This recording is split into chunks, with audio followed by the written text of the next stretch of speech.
So we have our 4 tools that we're going to use to create value in our 2-point perspective project. So first one is soft charcoal, compressed charcoal, a charcoal pencil, and a blending tube or blending stick that we're going to use to practice with. So you've got your own piece of paper that you're going to practice each of these in to get a feel for how they work. So you may be trying different things at different times. Not everybody can do this at the same time. Soft charcoal, it's soft. So the texture of it is really smooth. So if you have a really big area that you were trying to fill in, or let's say you were trying to create a value change from dark to light, remember that you're building up value. And then as you move away, less pressure and your lines start moving apart. And this will create that value change from dark to light. You can use your finger to blend, so taking your hand and smoothing it. You can go with the direction that you've shaded in. You could also go in circles, and that helps get rid of the lines. But some of the lines will always stay there. And you'll notice you'll get that dark to light. The more that you build up, the darker the value you have, the lighter the value, and the more the paper shows through. You could also use a blending stump for this as well, where you can take that and you go right over top of it. And you'll get a really fine, smooth shading as well. The next one is the compressed charcoal. So this is taking it and squishing it tighter, so you won't get as much blending with it. It's going to sit on the surface of the paper a little bit more. We'll even see that it's got a rougher kind of texture to it as you shade with it. And when you blend with it, again, you'll notice it'll sit on the paper. You'll see lines a little bit more with that. Charcoal pencil is going to be good for if you need to get into a small spot because it's going to have a point to it. And then you can shade with it some too. You can outline something if you needed to. And again, you're going to be able to get in and have finer detail. Much finer than the edge of one of these because of the difference in size. You could also, once you shade with that, you could always go in and blend. But there's nothing wrong with leaving like some texture to it as well. The paper is going to pick up on it. Paper has what we call like a tooth to it, meaning that it looks like kind of teeth up close and microscopic, and that's what the actual medium, the charcoal, sticks to. That's why it doesn't slide off of the page. It sticks to the fibers of the paper because it has some texture itself. So try out each of these, share at your table the different types of tools that are there, because not everyone's going to be using the same thing at the same time. Some people will still be drawing, some people will still be shading, so we'll have a variety of activities kind of going on at the same time. And again, this is just practice so that we can get a feel for how each of these materials moves and makes shape. Once we feel comfortable with that, then we're going to go to our 2-point perspective drawing. So at this point, you may be still drawing, and that's okay, or you may be finished. When you're finished, you are going to go over top of it, outline it, and make those lines permanent. Do we throughout the semester outline everything? No. But for this project, especially since charcoal moves so much and can be really like blended and have a lot of movement to it, it's nice to have those hard edges in here for our buildings. I've already started on the center building, so I've started creating some dark to light. Again, if you have a really big area that you're filling in, this really soft charcoal is going to be best. And you want to make sure that you keep track of it too.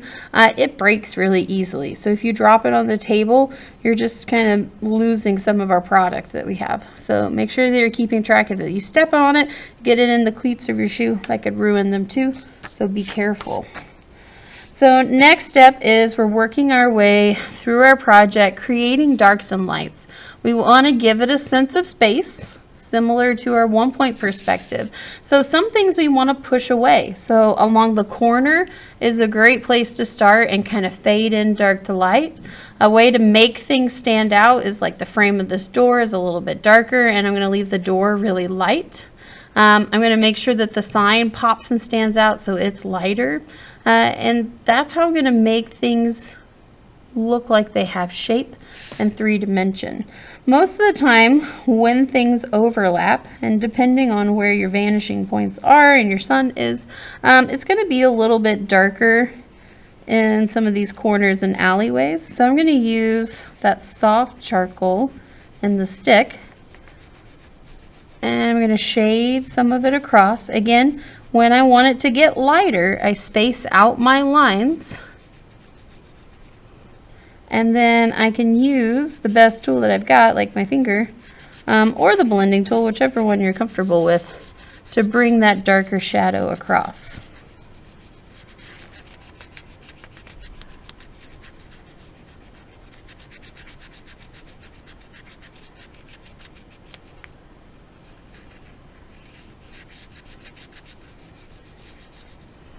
All right, so let's say that I am creating this and I'm not a big fan of like how dark it would be. Let's say that, man, I just really wish that that was lighter.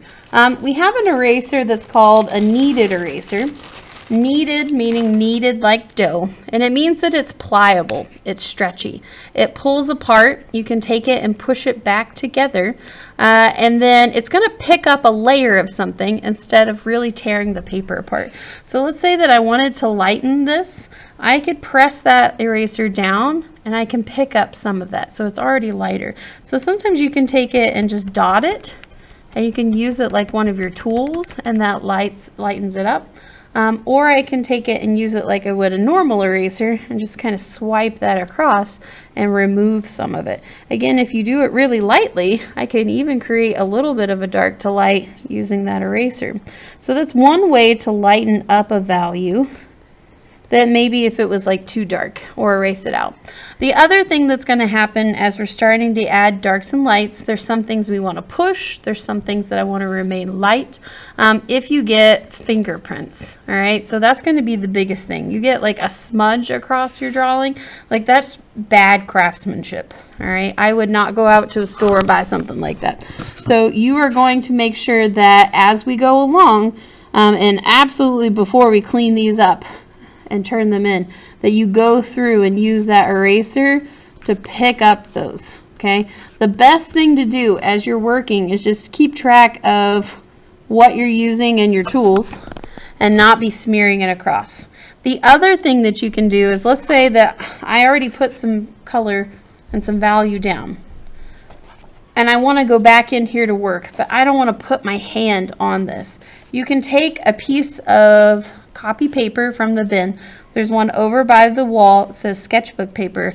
Place that down. Now, if you move this around, it's going to smear whatever's behind it. But if you place it and put your hand on top of it, you can still go back into some of these areas and work and not smear that with your hand. All right. This is going to come off pretty easy with some soap and water at the end of class. So just be aware that it's a little messy. Don't wear your finest white hoodie on the days that we are ever using charcoal, painting, and such. So just keep that in mind.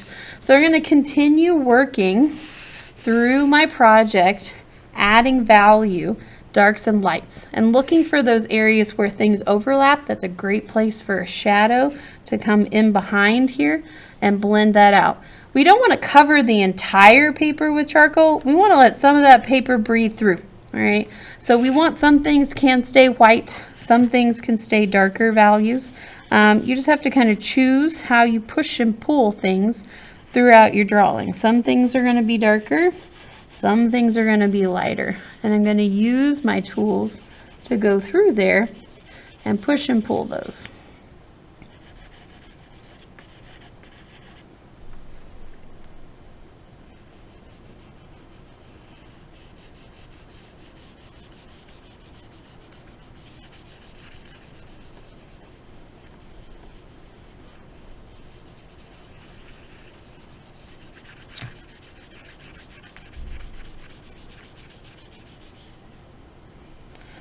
The other thing that's going to happen with your project is you're going to get what's like called fallout. So this little pieces of charcoal that build up on your paper, and it's just excess. It didn't stick to the texture.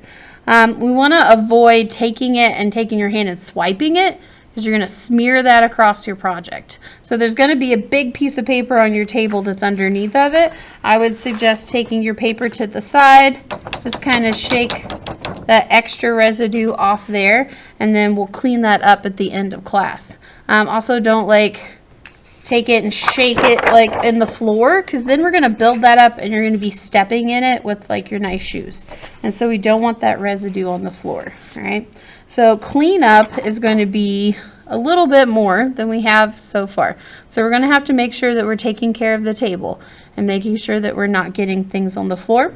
Also, before we put our project away each day, I'm going to give you a cover sheet. So you're going to take that and you're going to place it on top of your drawing so that you can put it in your bin and nothing's going to touch this or get on your other things.